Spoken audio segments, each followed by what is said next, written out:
Senior citizen ही इडली खाऊ शकतील अशी ही इडली मऊसूत आणि स्पॉन्जी झालेली आहे। नमस्कार, संध्या उबाळे रेसिपीजमध्ये सर्व खवय्यांचं मनापासून स्वागत आहे।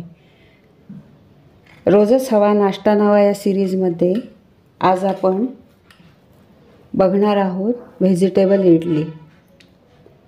चला तर मग आता रेसिपीला करूयात सुरुवात।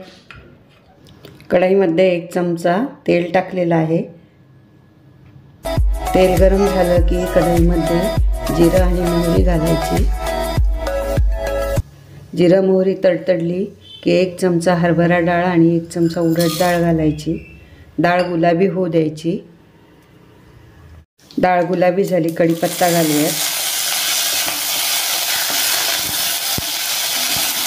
यामध्ये 1 वाटी रवा घालूयात आणि आणखी अर्धी वाटी रवा घालूयात।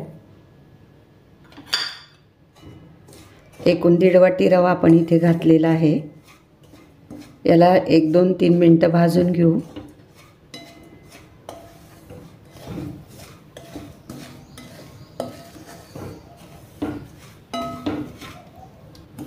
आपले 3 मिनिटं झालेले आहेत।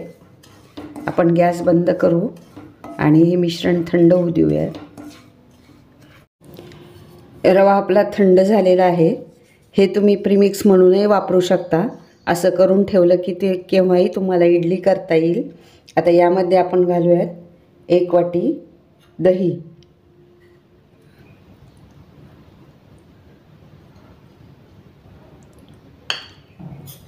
आता हे चांगलं मिक्स करून घेऊ।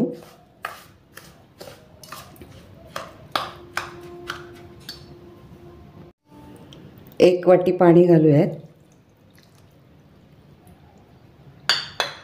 मिक्स करून घेऊयात। झाकण ठेवू आणि याला 20 मिनिटं बाजूला ठेवूयात।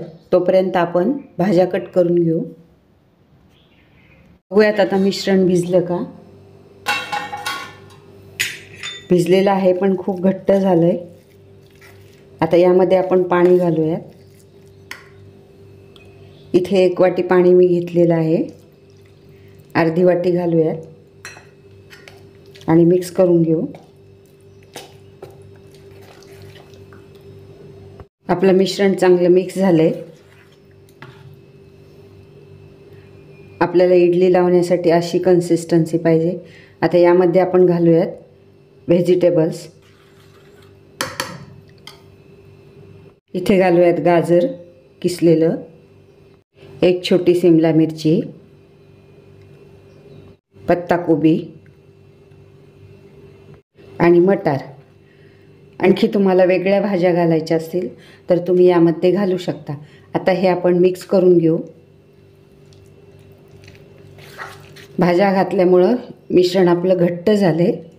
आपण यामध्ये आणखी थोडं पाणी घालूया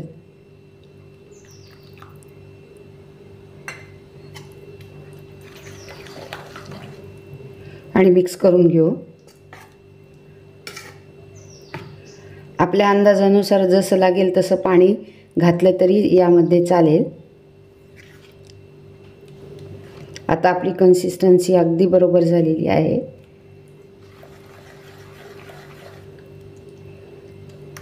आता यामध्ये घालूयात चवीनुसार मीठ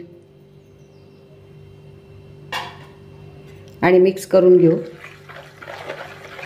यामध्ये मी घातला पाव चमचा सोडा। तुम्ही नो फ्रूट सॉल्टही घालू शकता।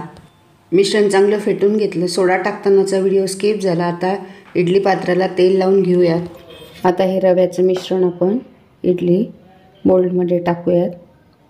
मोल्डमध्ये भरून झालंय। आता आपण स्टीम करायला ठेवूयात।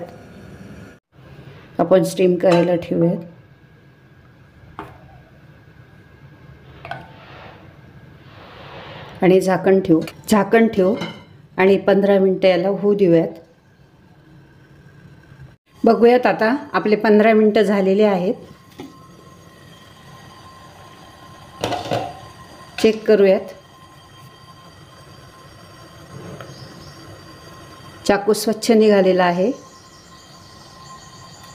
गॅस बंद करू आणि गरमागरम इडली सर्व करू। मोल्ड आपण काढून ठेवले। आता हे थंड होऊ देऊया आणि तुम्हाला एक रिक्वेस्ट आहे की रेसिपी जर आवडली असेल तर जाता जाता एक लाईक करा आणि कमेंट करा. तुमच्या कमेंटमुळे आम्हाला मोटिवेशन मिळतं. थँक्यू. Happy cooking.